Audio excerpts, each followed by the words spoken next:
সেটা আপনাদের সাথে শেয়ার করি। আসসালামু আলাইকুম। তো কেমন আছেন আপনারা সবাই? রুটি টাইপসেরই হালকা একটু একটা তেল দিয়ে ভিডিওতে আপনাদের স্বাগতম। সাইজ এখানে আমি রুটি আর কি আছে রুটি বানাইতেছিলাম। দেখাইতেছিলাম যে রুটিটা কত বড়। এগুলো পরোটা রুটি সাইজ এটা। বলতে না মানে এটা একটা মোটামুটি পরোটা অনেক আর কি, এখানে এখানে হলো ২ টা। ভাইয়া তো আমি দাঁড়াইছি অনেকখানি মোটামুটি অনেক বড়, যে দেখেন আমি দূরত্ব দেখাইতেছি। এটা ফ্রিজে ছিল, এখন আর কি গরম করব। তো বাচ্চাদের সন্ধ্যার নাস্তা এটা গরম করে দিব আর চা বানাই দিব। তো হারিস গরম করতেছিলাম পাশে, আবার বড় ছেলের জন্য। আবার দেবরের ছেলে আছে, ও বলতেছিল আমি পরোটা চা খাবো না, জন্য ওর জন্য আবার নুডলস স্যুপ। তো এখানে আবার চা বানাইতেছিলাম। তো একসাথে সব মিশিয়ে বসাই দিব আর কি, দুধ চিনি চাপাতি চা। তো এখানে মনে করেন যে পানি গরম, তো তো এক্সট্রাভাবে মানে দুধটা গলানোর জন্য পানি গরম করা লাগে না, মোটামুটি কলের পানি অনেক গরম। তাই তো বসাই দিলাম, আর একটা বলক বা 2টা বলক দিয়ে আমি ছাইকা পরে আবার গরম করবো। কারণ এখানে চা পাতাটা আমি এবার আসার পরে চা পাতার ফ্লেভারটা ভালো লাগতেছে না আমার, অনেক কড়া অনেক, আর কেমন একটা যেন স্মেল লিপটনেরই। বাট মজা পেলাম না এবার খাই আর কি। তাই তো চা হয়ে গেছে, আমি ছাইকা নিয়ে রেখে দিব, ওরা আসলে তারপর ইয়া করে দেবো। এই পাশে আরেক চুলায় মনে করেন যে নুডলস হইতেছিল, ওরা আবার গেছে মাগরিবের নামাজ। নামাজ করে আসলে আমি চাটা গরম করে দিয়ে দেবো। তাই তো আমার ওরা আসছে, তো ওদের চা গরম করে মানে আবার গরম করলাম, দিলাম। নাস্তা ওরা করলো, দেন আমি এখন রাত্রে রান্নার প্রিপারেশন নিব।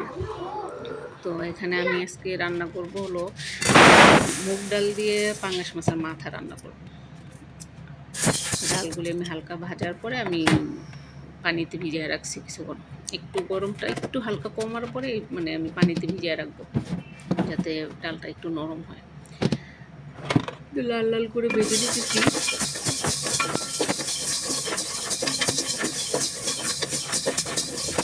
পাতিল টাতিল যা আছে টুকটাক আমি একটু পাতিল দেশ থেকে নিয়ে আসছি। এখানে আসার পরও কিনছি। এখানের পাতিলগুলি হলো আপনার ওই যে দুধ জালের সসম্যান টাইপসের সবই। একটু রান্না শুরু করছি আর কি, পেঁয়াজ টিয়াজ তারপর মশলা কষায় পরে মাথা সাবো। আমি এবার একটু গরম মশলা দিই, এই রান্নাটাতে গরম মশলা দিলে আমি মানে বেশিরভাগ বুটের ডালের থেকে আমি মুগ ডাল দিয়েই মাছের মাথাটা রান্নার চেষ্টা করি, কারণ আমার কাছে এটা ক্যান্ডিনিরা বেশি ভালো লাগে।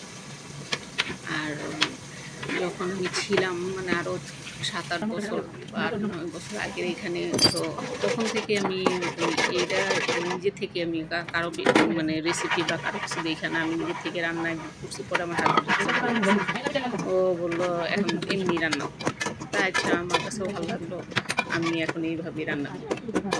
একদিন মানে বাংলাদেশে আমার আব্বাকে রান্না করে খাওয়াইছি, আমার আব্বা বলছে ভালোই হয়েছে। তো এখানে ডালটা আর কি গলাবো না, ডালটা আমি মানে, তো এখানে ডাল দেওয়ার ভিডিওটা স্কিপ হয়ে গেছে। তো ডাল দিয়ে কিছুক্ষণ কষাই দিলাম, কষাই নেওয়ার পরে আমি একটু ঝোল দিয়ে দিব। ঝোল দেওয়ার পরে কিছুক্ষণ আরেকটু কষানোর পরে আরেকটু মানে একদম অল্প আছে আমি ঢাইকা রাখবো, প্রায় 10 মিনিট ঢেকে রাখলে মানে রান্না হয়ে যাবে আর কি, ডালও সিদ্ধ হয়ে যাবে, তো ডাল ভাঙবে না আর কি। তো এই আর কি, এমনি পরে এই যে দেখেন আমার রান্না শেষ, কাঁচামরিচ দিয়ে দিছি, আলহামদুলিল্লাহ।